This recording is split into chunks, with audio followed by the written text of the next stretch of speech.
Eu só enxergo a minha apresentação, tá bom. Tudo bem. Eu vou compartilhar de novo. Aqui.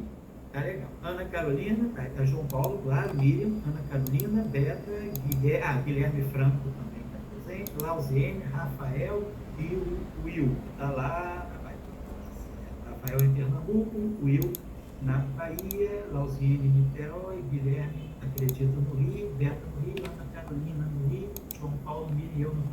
Tá lá. Não apareceu ainda não, sabe, Tá. Beta? Foi. Apareceu. Bom, essa apresentação, professor, é básica, né? Porque eu estou começando, né? Eu ainda estou terminando a faculdade, para quem não me conhece, né? Eu sou a Roberta, o pessoal me conhece como Beta Lenz. Eu estou terminando a faculdade de Física da Uninter, em Curitiba, e o professor Elael gentilmente me concedeu a honra de estar com vocês aqui como ouvinte. Então eu já estou um pouco interessada, né, nessa questão aí de cosmologia, do estudo de teoria de campos, de partículas, gravidade. Aí eu já estou pesquisando alguns temas, né, para poder contribuir um pouco com o conhecimento e compreender melhor as aulas e tudo. E nas pesquisas eu me deparei com um assunto que eu fico muito interessada na física, que é termodinâmica, né? E da termodinâmica, particularmente a entropia. A entropia me fascina. Então eu já estava fazendo na iniciação científica alguma coisa com o professor Daniel sobre entropia de Shannon na computação quântica. E então não é um tema assim totalmente estranho para mim. Aí quando eu estava pesquisando a questão da gravidade, né, do acoplamento, toda a teoria de Yang-Mills que eu tenho acompanhado também, eu me deparei com a gravidade entrópica. Eu sei bem que, pelo pouco que eu li, que é um tema controverso, né, porque ele vai de encontro à teoria da unificação, né, colocando a gravidade como uma força emergente, né, vamos dizer assim, da entropia, né? Então, mas eu achei interessante. Então, eu vou colocar aqui um esboço, mais ou menos, do que eu fiz para organizar um pouco a apresentação e também a minha mente, né, para eu, se for possível, me aprofundar um pouco mais, ou de acordo com o que vocês me orientarem, o professor Elael, eu transformar, né, esse tema, se for muito controverso, em algo mais ou menos que vá para a pesquisa que vocês estão fazendo, né? Inclusive, eu acho que a correspondência ADS/CFT, que fala da holografia, né, não vai de encontro com tudo, com a força da unificação, né, a teoria da unificação, que a teoria das cordas ela fala também da questão holográfica. Então vamos ver se eu vou me colocar bem aqui e espero que vocês gostem. Bem, aqui eu estou falando sobre a interação, né? Eu procurei saber se haveria uma interação entre a gravidade entrópica e a correspondência ADS/CFT, que significante de Sitter Conformal Field Theory. É um tema da física teórica, que busca conectar a gravidade e teorias quânticas de campos. Né? O conceito da gravidade entrópica é muito novo, né? Eu até fiquei assim espantada de ser tão novo, com um artigo de 2010 do físico teórico Eric Verlinde. Inclusive foi esse artigo que me saltou os olhos, foi a primeira coisa que eu li antes de fazer essa apresentação. Aí eu dei uma lida e a partir da leitura desse artigo eu fui fazendo outras pesquisas num tempo muito curto, né? Então vocês me perdoem se tiver alguma coisa assim muito superficial, mas foi um tempo curto que eu tive para poder fazer essa dissertação. A gravidade entrópica é uma proposta que sugere que a gravidade pode emergir de princípios termodinâmicos e de entropia. Segundo essa visão, a gravidade não é uma força fundamental, mas uma consequência da natureza estatística da informação. A ideia é que a gravidade surge a partir da maximização da entropia em sistemas físicos, onde a geometria do espaço-tempo é influenciada pela distribuição de informações ou microestados presentes. Toda a questão da entropia, né, que é a informação de um sistema. Eu, assim, particularmente, o pouco que eu estudo da entropia, eu não enxergo a entropia como uma desordem, né, mas seria uma configuração de informações de um sistema. É mais ou menos assim que eu vejo, porque a desordem me causa assim, algumas questões, assim, quando a gente... Sim, desculpa. Fazer um acréscimozinho, sim. Um acréscimozinho histórico, que é o seguinte, para quem ainda tem estudantes presentes aqui, pessoas que estão mais avançadas, que talvez já saibam isso, mas na década de 80, já havia não na direção da gravidade entrópica, mas já havia uma movimentação na direção da gravidade, a gravidade não sendo uma força fundamental, mas sendo uma força efetiva, resultante das interações fundamentais, das 3 interações do modelo padrão. Essa ideia se chamava Effective Gravity Theory, teoria da gravitação efetiva. Ou seja, a gravitação era uma emergência a partir das demais interações. Diferente, claro, da gravidade entrópica de Ferlinde, que Ferlinde propõe algo ligado à informação. Então, só para chamar a atenção, isso foi desenvolvido mais ou menos, assim, teve uma atividade forte. Em física tem muito isso, física teórica demais isso. Tem uma atividade forte, tem um pico, né? Em certos anos, assim, a gaussiana ficou aí, o pico da gaussiana ficou entre 81 e 84. Em 84, com o advento das teorias de cordas e a possibilidade de se resolver o problema da gravitação quântica a partir das cordas, então a atividade sobre effective gravity, ela desapareceu, assim, vamos dizer assim, ela esmoreceu muito, ela se atenuou muito. Tinha um pico forte em 82, né? Eu lembro até porque foi no ano que o Brasil perdeu a Copa para a Itália, né? Naquele ano da Copa da Espanha. Eu me lembro no dia do jogo do Brasil para a Itália, a aula do professor que estava dando um mini curso sobre gravidade efetiva foi interrompida na hora do jogo, porque todo mundo queria ver o jogo, todo mundo que estava no ICTP do mundo todo queria ver o jogo, e eu estava com a camisa do Brasil naquele dia, não era verde e amarela não, era a camisa branca, mas Brasil, e acabamos perdendo de 3-1 para a Itália, foi uma tristeza. Mas eu me lembro, nesse dia, estava o Anthony Zi, né? Que é um professor de origem chinesa, ele é chinês brasileiro, sino-brasileiro, porque ele passou um período da vida dele na juventude, a família dele emigrou para o Brasil e ele morou em São Paulo muitos anos no ensino médio, no ensino fundamental e médio. Quando ele entrou na universidade, ele foi para os Estados Unidos e aí ficou lá. O Anthony Zi, muitos de vocês conhecem até o livro dele, também tem um bom livro de teoria de campos. O Zi trabalhava e foi um dos nomes fortes na questão da gravidade efetiva. Então, se alguém, por alguma questão histórica ou cultural, quiser voltar às origens e voltar lá na década de 80, 81, 82, vocês podem procurar Zi, Anthony Zi, Effective Gravity Theory. Não foi só o Zi que trabalhou nisso, o Jacques também, tinha os grandes nomes da teoria de campos trabalhando em gravidade efetiva. Então, estou só recordando isso, porque, como a Beta está dizendo, essa ideia do Ferlinde de trazer a gravidade como sendo uma emergência e não mais uma interação fundamental, ela não é assim, original dele. É original dele a ligação com a teoria da informação. Então, fica só dada essa informação a efeito de cultura para vocês aí. Então, retorno a você, tá, Beto?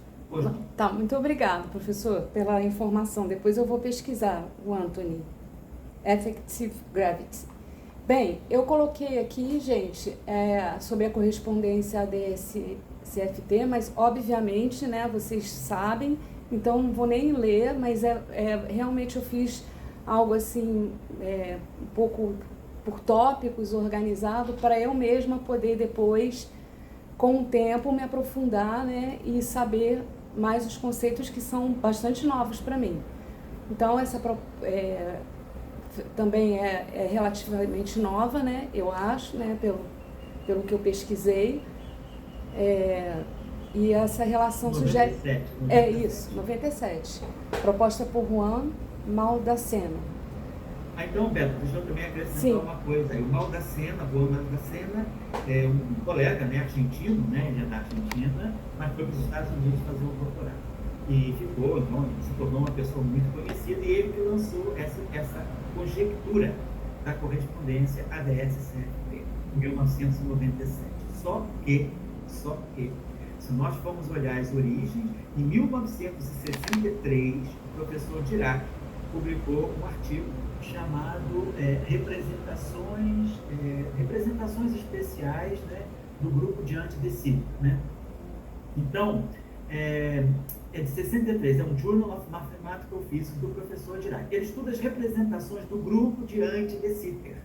E ele mostra essa relação entre o grupo de anti-de-Sitter, né? Ele basicamente mostra isso, que o espaço de Minkowski, ele funciona como se fosse uma fronteira quadridimensional de um espaço de de Sitter cinco-dimensional. Ele estuda o grupo de anti-de Sitter ADS 3,2, duas dimensões temporais e 3 dimensões espaciais. Estou só colocando isso porque quando Maldacena escreve o paper dele em 97, ele não sei se tinha conhecimento do paper do Dirac, mas não cita em absoluto. E assim, é um paper completamente desconhecido na comunidade da física. Mas aí o Edward Witten, logo em seguida, escreve um paper em cima do paper do Maldacena, vamos dizer assim, no fundo, explicando melhor o paper do Maldacena, dando todo o crédito ao Maldacena, mas explicando melhor. O paper original do Maldacena, ele é muito cifrado. E aí o Witten cita o trabalho do Dirac de 36, que é um trabalho sobre gravidade de Sitter. O Witten também não cita o paper certo. O paper certo a ser citado é o paper de 63, que é representações do grupo de anti-de Sitter 3+2, que é constante cosmológica negativa. Então, o que é importante ressaltar aqui? Isso é muito forte, né? Para quem não conhece, a correspondência ADS-CFT é muito importante, porque a correspondência ADS, ela diz o seguinte: se nós tivermos uma teoria de gravidade quântica, é difícil a gente resolver o problema da gravidade quântica. Mas, ou seja, nós temos duas coisas em jogo aí. O ADS significa gravidade, e o CFT, Formal Field Theory, significa Yang-Mills, porque Yang-Mills não tem massa, não tem constante de acoplamento dimensional, então a teoria de Yang-Mills ela tem invariância conforme, é uma teoria com invariância conforme.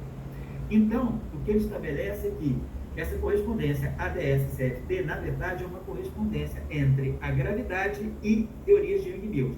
Não no modo que eu estou dando no curso, não é escrever Yang-Mills, gravidade, como uma teoria de Yang-Mills, não é isso. É dizer o seguinte: as funções de correlação, ou seja, a física de uma gravidade, né, quer dizer, de uma teoria de Yang-Mills quantizada, ela é equivalente a uma teoria de gravidade clássica no interior. Então, o ADS, vamos dizer, é um volume, é uma superfície 5-dimensional. No interior, eu tenho gravidade. E nas bordas, que são quadridimensionais, quer dizer, a borda de um espaço 5-dimensional é um espaço quadridimensional. E aí, nesse espaço quadridimensional de fronteira, que é um espaço tipo Minkowski, nós temos Yang-Mills. Yang-Mills, a gente sabe quantizar Yang-Mills. Então, a relação é Yang-Mills quantizada pode ser descrita por uma gravidade clássica, não quântica. A Yang-Mills é quântica, mas a gravidade é clássica no interior desse volume, desse espaço de anti-de Sitter 5-dimensional. Então, é um espaço de anti-de Sitter, né? Em 5-dimensional. Ele está em 6 dimensões, são 2 dimensões de tempo e 4 dimensões de espaço. Então, é um espaço de 6 dimensões, mas existe um vínculo, por isso que a variedade de anti-de Sitter é 5-dimensional. O vínculo é a coordenada 1 ao quadrado mais a coordenada 2 ao quadrado, menos a 3 ao quadrado, menos a 4 ao quadrado, menos a 5 ao quadrado, menos a 6 ao quadrado é igual a constante cosmológica ao quadrado. E é negativa.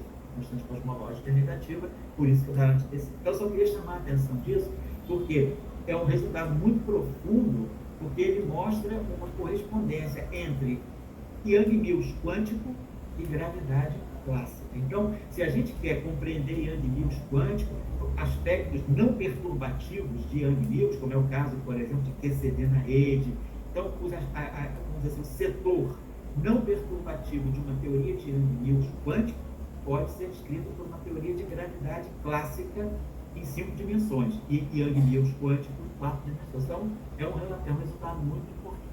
Certo? Só queria chamar a atenção. E por que antidecita? Porque a borda, vamos dizer assim, a fronteira de um espaço de antidecita em 5 dimensões é um espaço de Minkowski em 4 dimensões.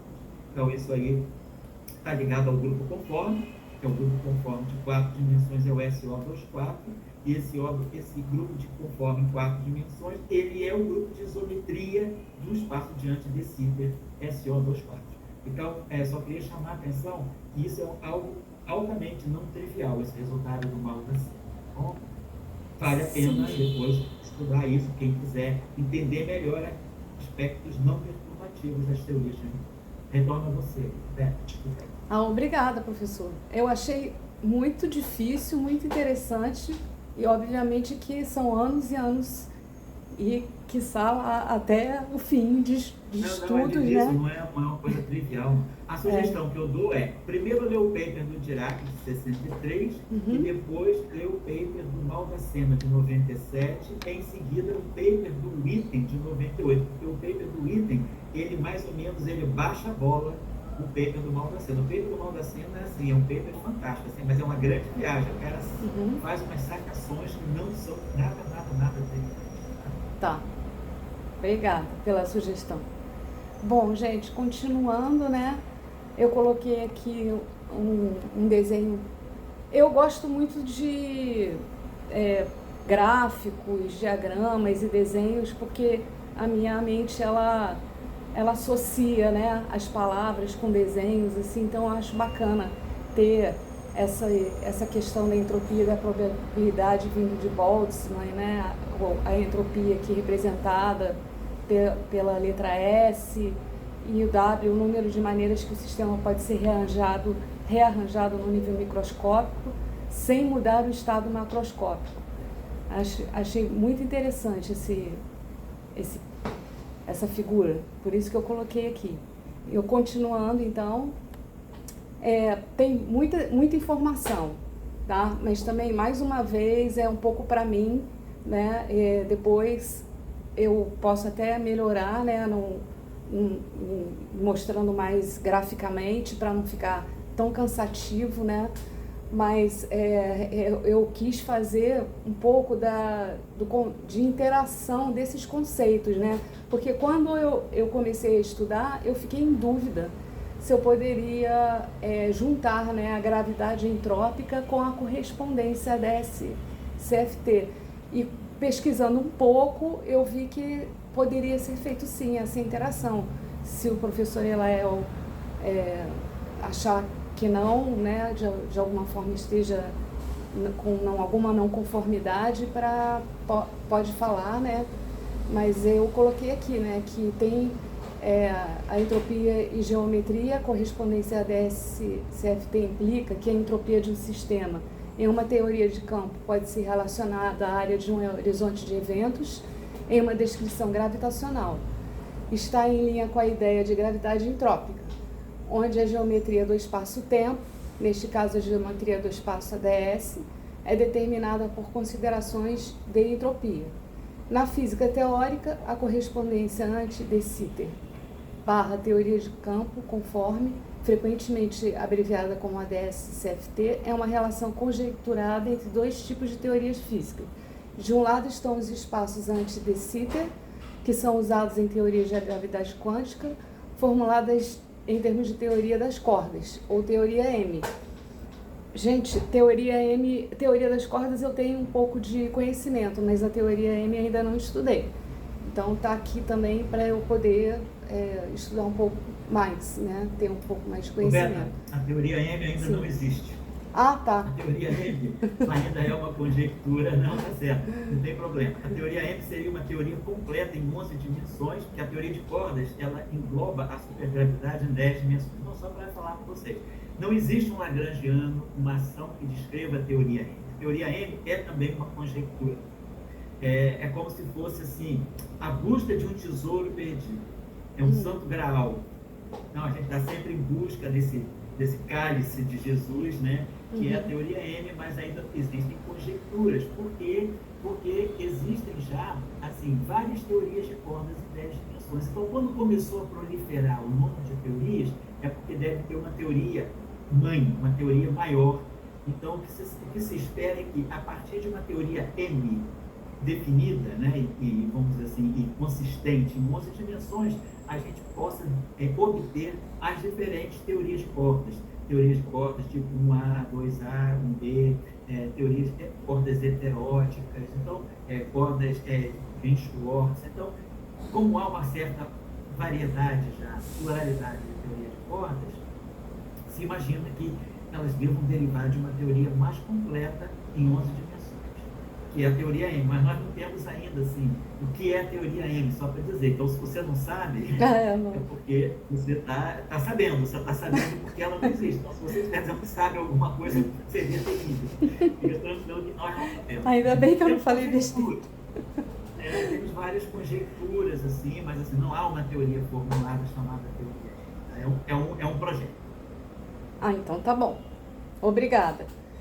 Bom, do outro lado da correspondência estão as teorias de campo conforme, CFT, que são teorias de campo quânticas, incluindo teorias semelhantes às teorias de Yang-Mills, que descrevem partículas elementares.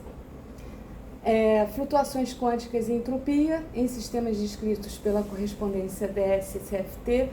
Flutuações quânticas podem ser vistas como gerando modificações na estrutura do espaço-tempo gravitacional.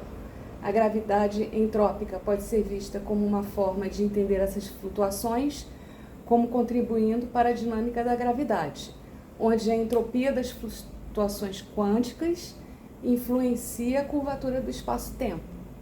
Aí eu acho que está um cerne, né, dessa questão aí da gravidade entrópica, né? Começa aqui, nessas flutuações quânticas, influenciando a curvatura do espaço-tempo. E entrou também a holografia, que ambos os conceitos, tanto a gravidade entrópica como a correspondência DS-CFT, incorporam uma forma de holografia. Na correspondência DS-CFT, a informação sobre o volume do espaço DS pode ser codificada na borda, enquanto na gravidade entrópica sugere que a gravidade, como emergente, pode ser vista como uma manifestação da informação que existe em superfícies que encapsulam um volume. Eu achei muito interessante, né, essa visão da holografia na correspondência da CFT, que já é bem conhecida, né, mas na gravidade entrópica também, né. E a termodinâmica e gravidade, a relação entre termodinâmica e gravidade é evidente em ambos os conceitos. A gravidade entrópica frequentemente utiliza princípios termodinâmicos para explicar a origem da gravidade, enquanto na correspondência DS-CFT, a entropia e a termodinâmica desempenham papéis cruciais na compreensão das transições de fase e das propriedades do espaço-tempo. Quer falar alguma coisa, professor, sobre essas considerações? Opa, não precisa, tá tudo ok. A única coisa que essa tua figura aí do lado mostra exatamente o que é a conjectura de Malta-Sema, que é justamente o espaço interno, né, o volume é antes de Sitter, quer dizer, e a borda é onde está a teoria de Yang-Mills. Então, a teoria de Yang-Mills vive na borda e o antes de Sitter incorpora a gravidade do seu interior. Essa aqui é a correspondência. Isso, basicamente, está no paper do Dirac, de 63. Interessante que o professor Dirac, em 63, no paper dele, devido a ele estudando as representações do grupo de antes de Sitter, da mesma forma que a gente estuda as representações do grupo de Poincare. E aí, as representações unitárias e irredutíveis do grupo de Poincare descrevem as partículas, acomodam as partículas físicas, uma certa massa e um certo spin, ou se a massa for zero, a massa nula e a helicidade. Então, as partículas relativísticas, as partículas associadas aos campos relativísticos, todas as partículas do modelo padrão, de fora, elas são associadas, elas são representadas por, ou seja, elas são associadas a representações unitárias e irredutíveis do grupo de Poincare. E aí Dirac quis fazer o mesmo exercício no espaço de De Sitter, para ele ver como é que fica, quem são as partículas de um espaço de De Sitter. E o que ele encontra de muito interessante é que existiria uma partícula mais fundamental do que todas as outras, e a partir dela se poderia compor as demais partículas.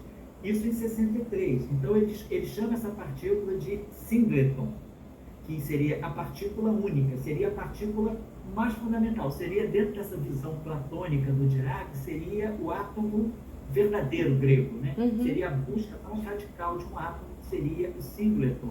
E ele mostra como, por exemplo, elétrons, na época não havia ainda o tal, né? Mas o elétron, o muon e o próprio fóton, como eles seriam objetos compostos a partir dos préons, dos singletons, que mais tarde, na década de 70, Salan retoma esses estudos e chama de préons, que são as partículas primárias, né?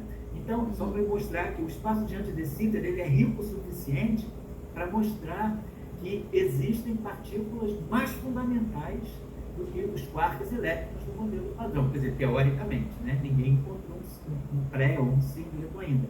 E, justamente, o espaço de De Sitter, né? Por ter essa característica de constante cosmológica negativa, ele tem a particularidade de acomodar essas partículas chamadas preônicas. O De Sitter não. De Sitter é constante cosmológica positiva e ele não acomoda essas partículas. Mas foi interessante porque o paper de Dirac é de 63. Então vamos observar a história da física. Posteriormente ao paper de Dirac, Gell-Mann e o Zweig, separadamente lá na Rússia, eles propõem os quarks. Por quê? Porque como Dirac fala do singleton, mostrando que existe um objeto mais fundamental do que as próprias partículas pensadas elementares na época, próton, nêutron, eles falam, bom, se existe um singleton, eles começaram a pensar o que poderia compor o próton e o nêutron. E aí eles lançam a ideia do quark.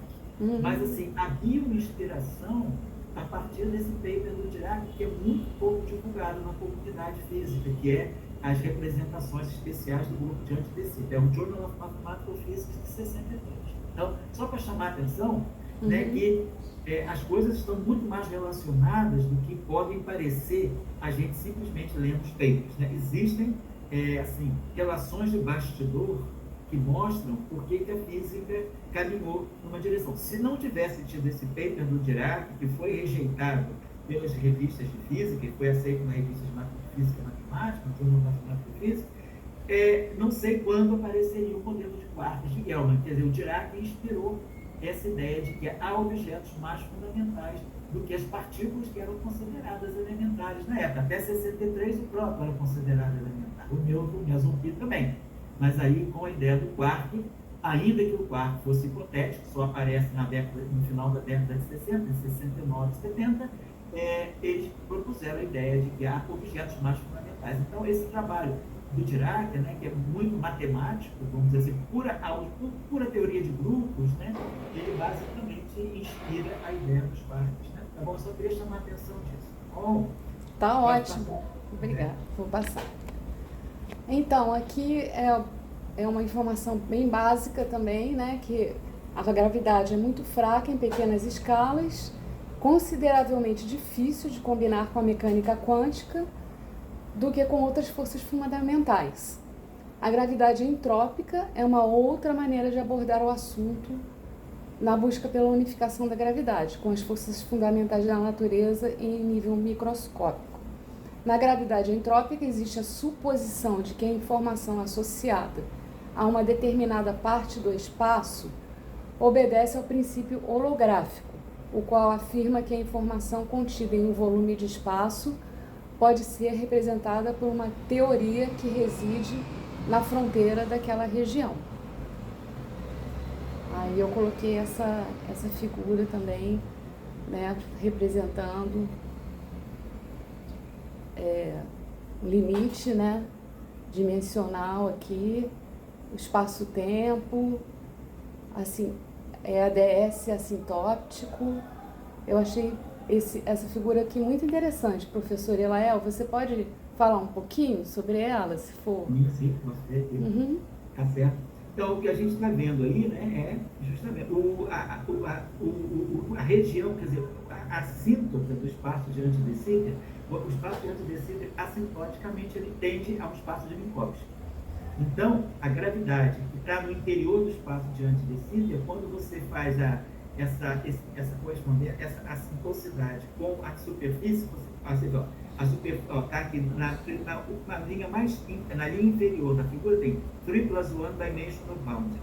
Então, essa é a fronteira quadridimensional, é o espaço de Minkowski, né? Então, é onde nós temos a teoria de Young-Mills, né?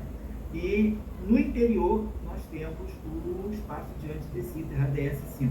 Essa região assintótica, né, é a região que a gente pode conseguir, porque o espaço de antidecíter tem um certo raio. Então, é quando o raio vai tendendo a zero ou tendendo a infinito, nós temos essas duas regiões assintóticas, né, que são as bordas. E o espaço de antidecíter é como se ele fosse uma espécie assim, de um carretel. Ele tem um círculo superior, um cilindro e depois um círculo inferior, né, de raios distintos. Então, você pode atingir, seja a parte superior que a parte inferior, que são os limites assintóticos. E a superfície quer dizer, quando você faz uma das coordenadas temporais tender a infinito, você se aproxima do espaço de Minkowski, que é onde você tem a gravitação. Tá? Isso aí, deixa eu ver, não está no paper do Dirac. Não, no paper do item, que é o paper consecutivo ao de Maldacena, no paper do item de 97, que acaba sendo publicado, é um archive, que eu acho que acaba sendo publicado no final de 97, ele vai a fundo no paper do Maldacena e ele explica exatamente quais são os limites, como você mostra que o espaço de Minkowski é uma fronteira do espaço de antidecíter. E aí, por isso, você faz a correspondência entre Young-Mills na superfície e gravidade no interior, certo? Tá ótimo. Vou passar aqui, tá bom? Bem, aqui eu falo sobre a segunda lei da termodinâmica, né, que é o aumento da entropia. Se uma partícula de massa m, ao se aproximar da superfície holográfica, ela aumenta a entropia por um valor ΔS. Então, estará associado ao movimento da partícula na proximidade da superfície uma força de origem entrópica.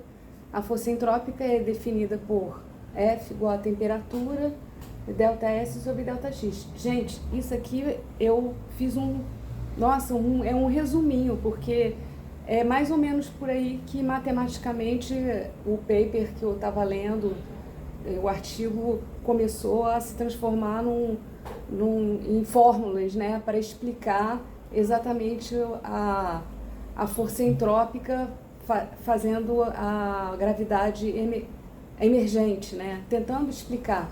Então foi só para situar mesmo, né? Aí o paper virou um pesadelo, né?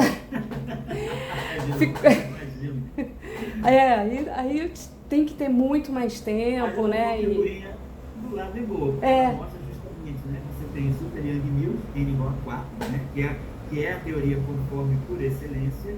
São 4 supersimetrias, né? Então é um campo de Young-Mills associado a 4 chamados guedinos de Young-Mills, 4 partículas de Steinmeyer que fazem o papel de mediadores fermiônicos, e depois a gente tem a correspondência, justamente a constante de acoplamento de Young-Mills, né, e o número de cores, né, o número a dimensão, né, o número de espécies, né, das partículas que são carregadas segundo Young-Mills. Então são as duas constantes adimensionais da teoria de Young-Mills, e ele relaciona isso então com a constante de acoplamento forte e aquela relação entre o raio de antidecíter e esse comprimento aqui, esse comprimento fundamental.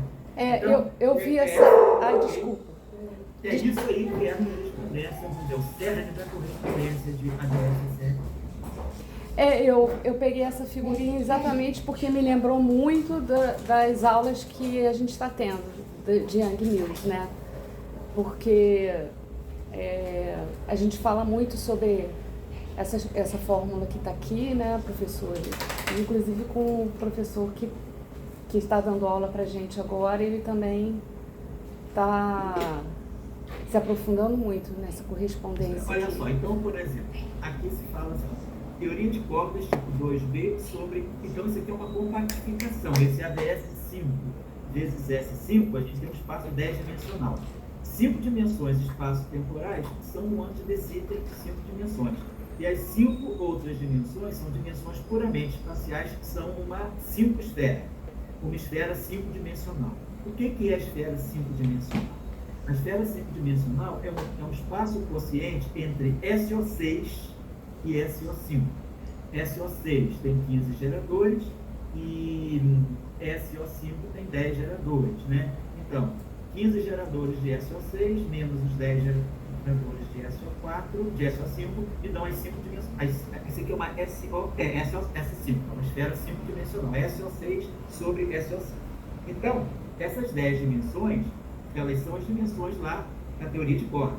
E quando faço a compactificação, eu não vou direto para o espaço de Minkowski. Eu, em vez de compactificar de 10 dimensões para 4, nós compactificamos. O que o Baldacena mostra é que a solução é compactifica de 10 dimensões para 5 espaços temporais, e aí sai do espaço de anti-de Sitter, e as outras 5 dimensões formam uma 5 esfera. E aí a 5 esfera tem como grupo de isometria SO6, mas SO6 é isomórfico a S4, que é justamente o grupo que aparece na Super Young. Então, tem toda uma correspondência de teoria de grupos que mostra por que ADS5 vezes S5, cartesiano S5, seria uma teoria de Super Young Mills em 4 dimensões. Por quê? Uma supersimetria em 10 dimensões, ela pode corresponder a 4 supersimetrias no mundo quadridimensional. Mas aqui, o mundo quadridimensional é a fronteira do ADS5.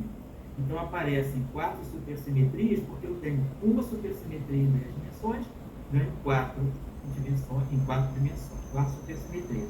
E a simetria SU4, ela aparece por conta da isometria do S5.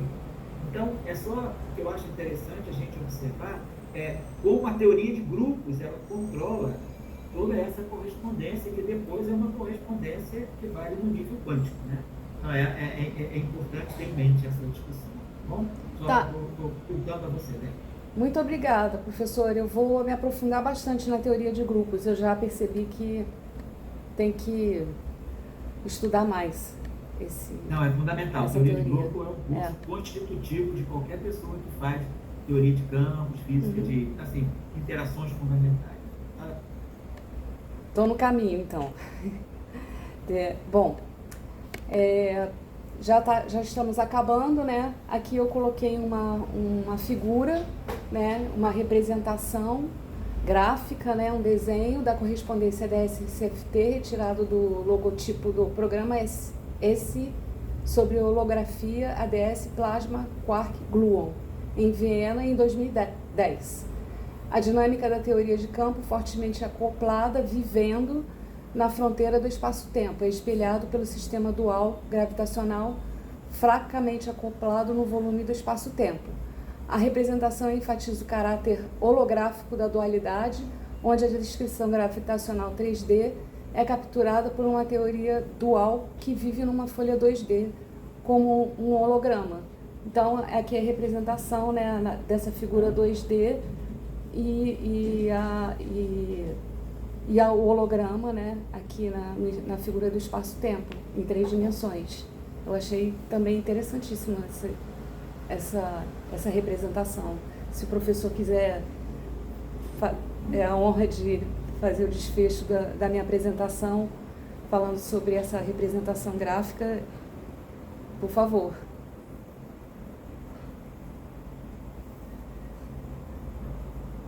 Oi? Professor? Eu estava sem som. Sim. Tá certo? Então, essa é justamente essa correspondência, né? O que é gravitacional, né? Numa teoria, vamos dizer, em D dimensões, ela é uma teoria tipo Young-Mills, num espaço de 2 dimensões, sempre uma dimensão a menos, né? Então, é isso que é a holografia. Quer dizer, a imagem de uma gravidade é um Young News. É como se fosse isso. Você tem, é como se você tivesse uma imagem projetada numa parede. Você tem um objeto tridimensional, mas a imagem dele é que, se o objeto tridimensional é a gravidade, o objeto bidimensional é a Young News. Então, é sempre essa correspondência. Agora, é importante observar que essa ideia da holografia ela foi incorporada fortemente à matéria condensada. Então, na física de matéria condensada, tem um pesquisador, né? O sobrenome dele é Sardév, né? Eu acho que é Sardév. Se escreve Sachdev, Sachdev, né? Ele escreveu, eu acho que os trabalhos dele são mais ou menos de 2009, 2010. O Sardév, ele introduziu a ideia de que seria o correspondente, o análogo de um black hole em matéria condensada, e ele então associa, para descrever os chamados férmions pesados, ele faz o que é uma questão importante na matéria condensada, estados formados por férmions pesados, ele mostra que a física dos férmions pesados pode ser escrita em termos de uma teoria holográfica, correspondência ADS matéria condensada. A correspondência ADS-CFT é gravidade, né, em 5 dimensões, correspondente a Young News em 4 dimensões. É a ideia original de Maldacena. O que Sardév faz, né, é fazer a correspondência ADS matéria condensada. Então, ele pega um ADS tridimensional e faz a correspondência com um sistema planar bidimensional. Então, a matéria condensada está no plano e é como se eu tivesse uma gravidade tridimensional que é vamos dizer, associada a uma imagem holográfica que é a matéria condensada do plano, em 2 dimensões. Então, isso ganhou bastante espaço a partir de 2009. Então, se alguém quiser ter, por exemplo, alguma relação também, tem uma série de aulas dadas por Herzog, em mais ou menos, eu acho que foi um archive também de 2009, ele dá uma série de aulas sobre superfluidez, que é um fenômeno típico da matéria condensada, e supercondutividade em termos de holografia. Então, houve toda uma movimentação muito forte a partir de 2009. Eu estou colocando isso, né, porque mostrando como essa ideia vamos dizer, da conjectura de Maldacena, que em princípio se poderia dizer, não serve para nada, vamos dizer assim, é uma formulação matematicamente interessante, mas observar que a comunidade da matéria condensada incorporou, tem os chamados supercondutores holográficos, né, que foram estudados por esse Herzog também. Depois Herzog, eu me lembro, faz uma série de aulas também sobre superfluidez e supercondutividade. Herzog se escreve H-E-R-Z-O-G, Herzog. Então, é um nome importante na correspondência ADS-CFT aplicada a sistemas de matéria condensada. E o Sardév faz trabalhos também aplicados à física de matéria condensada, mas estudando férmions pesados. E eu vou recuperar aqui para vocês, porque eu tenho um pouquinho, vou pegar aqui numa pasta minha. Se alguém quiser ler o paper do Witten, que é basicamente uma tradução do paper do Maldacena de 97, o paper do Witten, ele sai no Archive 98. Ele é o Archive 9802-109. Mas, de qualquer maneira, o do Witten, é um Archive, exatamente. Na época se grafava de frente, é um REP-TH, High Energy Physics Theory, barra 98022150. 980, ou seja, na verdade é 9802-150. 98 é o ano, 02 é fevereiro e o número é 150. Ele também está publicado no Advanced Theoretical Mathematical Physics. O paper do Witten se chama Anti-de Sitter Space and Holography. Então espaço de anti-de Sitter e holografia. É o paper do Witten. Esse paper, se alguém quiser ter uma ideia básica, a holografia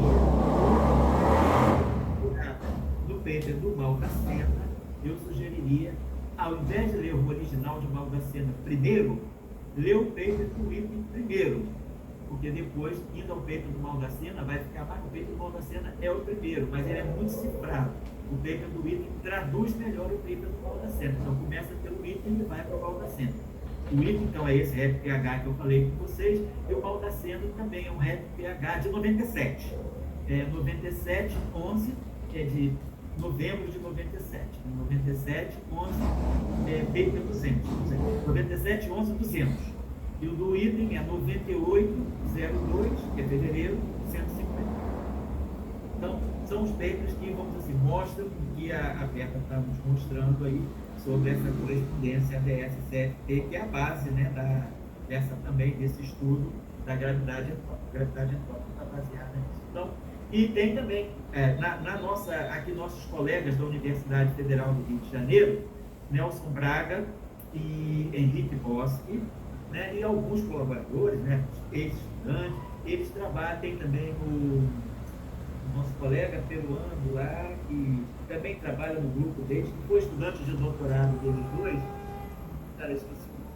E depois eu vou se eu não me lembrar, está na UFRJ também. E esse grupo trabalha com a correspondência ADS-CFT em física hadrônica. Então, eles estudam a física, aspectos não perturbativos da QCD, utilizando a correspondência ADS-CFT. Então, é isso, pessoal. Eu acho que é um campo, assim, é física realmente muito além do modelo padrão, né? Então, tem tudo a ver com nossa discussão aqui. E é uma questão, no nosso grupo, aqui, obrigado, Rafael colocou aqui para nós o archive do item. Obrigado, Rafael. Rafael colocou aqui já o link do archive do item 9802-150. Obrigado. Então, assim, é um assunto interessante, né? Vamos, é um assunto que já tem quase 30 anos, né? Já tem 24 anos, na verdade 25 anos, começou em 97, então 21 anos, né? 31 anos, não, né? 31 anos, não, 21 anos. Né? É novinho. Mais ou menos, 98, 24 anos, né?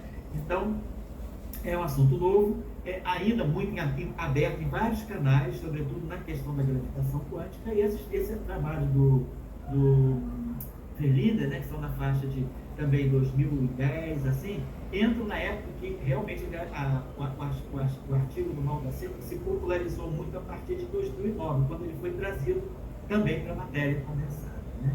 Então, eu acho que vale a pena, quem quiser dedicar um tempinho para estudar isso, assim, ninguém no nosso grupo trabalha, nós não estamos trabalhando na correspondência DSCFT, no nosso grupo. Isso, aqui no Rio de Janeiro, quem trabalha nisso é o pessoal da UFRJ, o Nelson Braga, o Henrique Boschi e o nosso colega peruano que está lá com eles, né? Que foi até pós-doc nosso no CBTF. Ele fez um pós-doc com a gente e depois ele fez o concurso e passou para o UFRJ. Ele é ex-aluno do grupo de lá.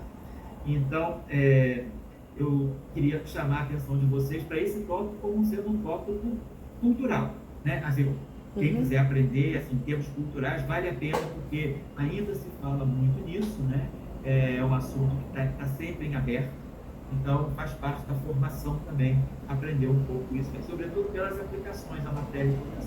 Aqui o Rafael está dizendo, aqui na UFPE tem algumas pessoas que trabalham também na correspondência dessa.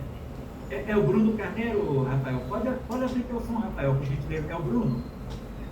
O Bruno, sim, ele também trabalha para isso. Tá certo. Porque o Bruno, nosso colega Bruno Carneiro, da UFPE, ele teve um doutorado, quando fez um doutorado nos Estados Unidos, ele já se doutorou trabalhando em teoria de cordas. E aí, provavelmente, a partir da teoria, egresso da teoria de cordas, ele está trabalhando com a DSCF. Bruno Carneiro, na UFPE. Então, vale a pena a gente dar o crédito aos colegas, né? E aqui no Rio, o grupo da UFRJ. Então, obrigado, Beto. É um assunto interessante. Para você que está na graduação, é um esforço grande fazer isso, mas é muito legal essa tua coragem, né, de enfrentar esses assuntos difíceis, né? Você tem tem assim, problema profundo de Yang-Mills, que é não perturbativo, questões profundas de gravitação quântica, questões importantes de teoria quântica de campo, teoria de grupos, né? Então, é um curso, é uma área de trabalho, assim, para quem já tem uma certa experiência, né? Mas, assim, é importante começar o quanto antes, né? Sim. E, assim, se arriscar nessas fronteiras aí da física. Tá ótimo. Muito obrigado pela tua apresentação. Então, o Rafael levantou a referência a nossa referência do item, que eu acho importante. Se alguém quiser decifrar o trabalho do Maldacena, tem o trabalho do livro, tá? Bom, então acho que era isso aí. Eu vou só falar com vocês o seguinte, eu vou pedir eu não vou fazer nem meu seminário agora, que já são 6 horas, eu vou pedir, hoje falaria o Vitor, mas o Vitor, nosso colega que está lá em Natal, ele está com um problema sério de garganta, ele está quase que afônico, ele não está podendo, assim, não está podendo falar. Hoje ia ser o seminário dele, mas então fica provavelmente para a próxima. Eu divido com ele o tempo da próxima vez. Eu vou só falar o seguinte, que tem um assunto ligado com aquilo que a Berta falou. Se o João Paulo puder me dar a licença da compartilhamento, eu só queria mostrar uma base rápida do meu seminário aí. Vou deixar mostrar aqui, peraí. Deixa eu tá aberto aqui. Deixa eu ver se eu puder dar uma compartilhamento.